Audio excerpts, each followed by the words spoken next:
Main मुद्दा तो उनका गाय के लिए, हम गिरिराज जी भी उनके लिए गए थे और हमारे माधवाश्रम जी महाराज जी को हम हर साल इधर बुलाते थे। और जब उन्होंने गाय का आंदोलन जंतर मंतर में किया तो हर साल जाते थे। उसी तरह से आज हम शंकराचार्य जी से मिलने के लिए आए, जहाँ उन्होंने गाय का महत्व और गाय की रक्षा के लिए बताया कि आप लोग उसका संकल्प कीजिए और उस पार्टी को वोट दीजिए जो गाय की रक्षा कर सके। दूसरा, हमने उनको ये बताया कि यमुना जी की भी दशा खराब है, यमुना जी भी हमारी माँ है, तो इसके लिए भी एक बड़ा आंदोलन करना पड़ेगा। अभी महाराज जी जाएंगे तो उनसे थोड़ा बात करेंगे।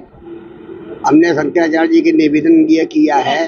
अब आप ब्रज में आप जैसे पधारे हैं, तो जैसे आप ब्रज में विश्व में आप गाय की रक्षा के लिए आप कर रहे हैं, इसी प्रकार हमारे ब्रज में भी गाय की रक्षा होनी चाहिए।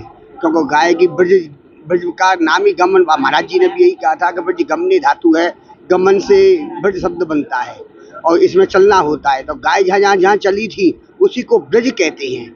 इसलिए हमने भी महाराज जी को कहा इसी ब्रज का भी संरक्षण होना चाहिए, गायों के साथ में ब्रज का संरक्षण होते हुए। तो महाराज जी ने कहा इसके लिए भी हम लोगों ने प्रयासरत है और इसकी इसीलिए के लिए हम लोग यहाँ आए हैं, इसीलिए हम यहाँ पर आए हैं। और महाराज जी ने पूरी गाय का और उसके संग में एक आएगा जो गाय के लिए जो समर्पित होगा, आगे चल के हम लोगों ने सभी ने वो संकल्प लिया है कि जो गाय को समर्पित होगा, सांसद या विधायक, उसी को हम लोग आगे जाकर के वोट देंगे।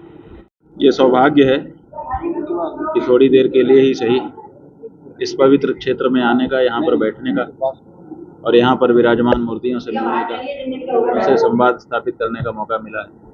अच्छा लग रहा है। हमारे देश में लोकसभा चुनाव चल रहा है, किसी सरकार आने की संभावना है? अब ये तो राजनीतिज्ञ लोग जाने, क्योंकि वो लोग गुणागणित करते रहते हैं, वही बता सकते हैं कि किसकी आने वाली किसकी नहीं। कोई कहता है कि जोर अमुक का है, कोई कहते हैं आएगा तो अमुक ही। अब क्या कहें अपने लोग। प्रियंका गांधी जी ने आज कहा है कि मोदी जी धर्म के नाम पर राजनीति कर रहे हैं। अब प्रियंका जी क्या कर रही हैं? राजनीति तो दोनों कर रहे हैं ना, और धर्म का नाम तो दोनों ले लेते हैं। तो पहले अपने को बचाना चाहिए, तब दूसरे को बोलना चाहिए। अखिलेश जी कह रहे हैं कि अगर मोदी सरकार बनती है तो फिर से संविधान बदल देंगे। देखो, जो सरकार बनती है उसके पास बहुमत होता है, जिसके पास बहुमत होता है वो बदल ही देता है। अभी तक जितनी सरकारें 75 साल में बनी है, सबने बदला है। अपने अपने समय में सबने संविधान में संशोधन किया है। संविधान में संशोधन का मतलब ही होता है संविधान बदलना। तो अब मूल संविधान रहा कहाँ? सबसे ज्यादा संशोधन हो चुके हैं। असम के मुख्यमंत्री हेमंत बिस्वा शर्मा, उन्होंने वचन बयान दिया है कि हमको 400 सीट से अधिक लगाइए तो मंत्री बना देंगे। हमको 400 से अधिक सीट मिलेंगी तो मंत्री निर्माण करा देंगे। अब वो क्या करा देंगे क्या नहीं करा देंगे। हम लोगों ने तो एक पोस्टर देखा था जो पूरे देश में लगाया गया था 2014 में, अमुक को मतदान, गाय को जीवन दान। अब 10 साल तो हो गए बहुमत देने पर, जीवन दान तो नहीं मिला गाय को, गाय तो मारी ही जा रही है।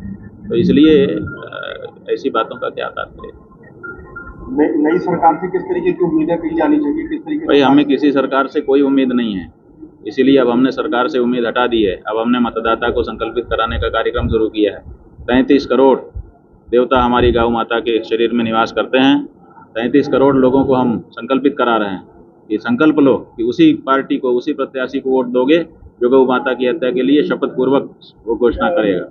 तो अब 33 करोड़ गौ मतदाता बचाएंगे गाय को, और वही इस देश की दिशा को फिर से सही करेंगे। ये देश उल्टी दिशा में चला जा रहा है। अरे मथुरा में यमुना जी की स्थिति दयनीय हो रही है। वही कह रहे हैं, यहाँ गाय की स्थिति दयनीय है, यहाँ गंगा की और यमुना की स्थिति दयनीय है, यहाँ पे मंदिरों की स्थिति दयनीय है, यहाँ पे हमारी हिंदुओं की स्थिति दयनीय है, बाकी सब का चकाचक है।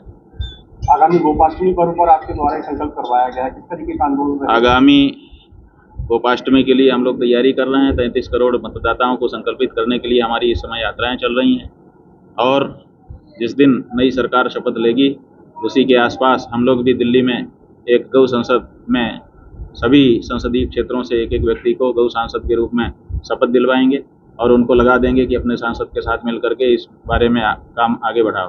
और चातुर्मास के बाद भारत के सभी प्रदेशों में बड़े गौ रक्षा सम्मेलन किए जाएंगे, और गोपाष्टमी जब आएगी कार्तिक के शुक्ल पक्ष की, तो दिल्ली में इतने लोग आएंगे जितने अभी कभी नहीं आए गौ माता के लिए।